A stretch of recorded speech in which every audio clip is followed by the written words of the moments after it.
downside was I ended every day cold, stiff, and hungry. One night, when I was fighting traffic trying to get back to my apartment in Boston's Back Bay, I saw a brightly lit restaurant in a strip mall on the outskirts of Quincy. It had red curtains and lacquered lattice woodwork in the windows.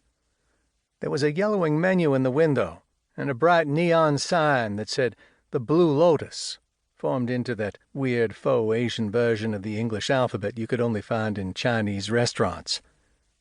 It looked inviting, and the tickle of the cold starting in my throat made me think of hot and sour soup. It had snowed lightly that day, adding to my need for warmth.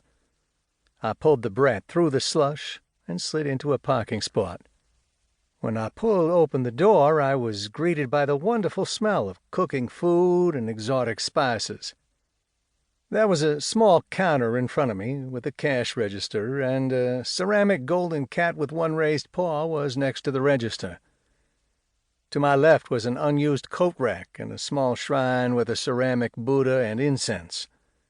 Behind the cash register was a dusty bar with dusty liquor bottles that ran half the length of the restaurant. There were two booths by the window that the brat was facing, and then a series of tables that ran the room's length opposite the bar. Behind the bar were three red vinyl booths. The chairs were all black metal with red vinyl cushions.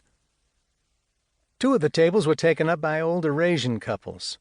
Chinese, Vietnamese, it was impossible to tell. There was a young white couple sitting in one of the booths by the window. A skinny Asian man with black slacks and a checked shirt with rolled sleeves walked up to me from somewhere in the back. He wore aviator-framed prescription glasses and was smoking. He said, around the cigarette burning in the corner of his mouth, "You on table?"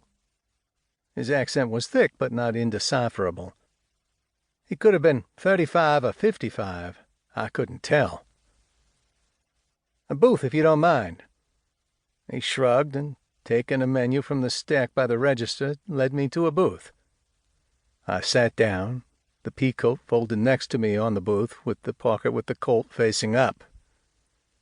He took my order and, later, brought it out without saying much or taking the cigarette from his mouth.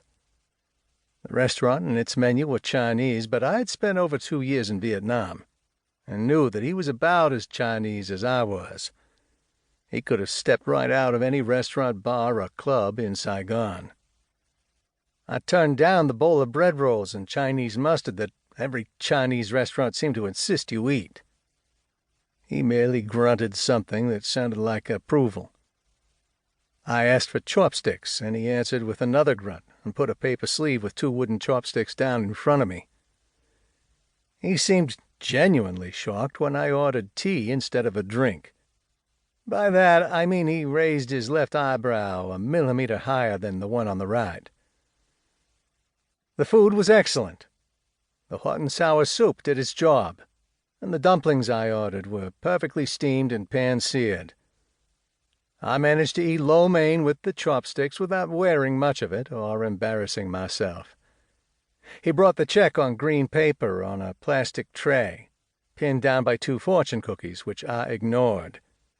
I left enough cash to pay the bill and leave a tip. When I stood up and put the peacoat on, he was at the table, moving on quiet, cat-like feet. "You didn't have fortune cookie. You know one?" "No. I learned my fortune a long time ago." He grunted, which seemed to be his preferred method of communicating with me. I wondered if he smelled Vietnam on me. I walked out past the ceramic cat, which was waving its frozen paw at me. Chapter 2. The case seemed to have little end in sight, and the weather in Boston wasn't going to get much warmer until the end of March, which to a true Bostonian meant May. I spent a lot of time down by the Far and Weymouth rivers, always in the shadow of the Goliath. I found myself stopping at the Blue Lotus once or twice a week. The only recognition that I was becoming kind of a regular was that the skinny Vietnamese man stopped bringing me bread rolls or fortune cookies. One night, when a young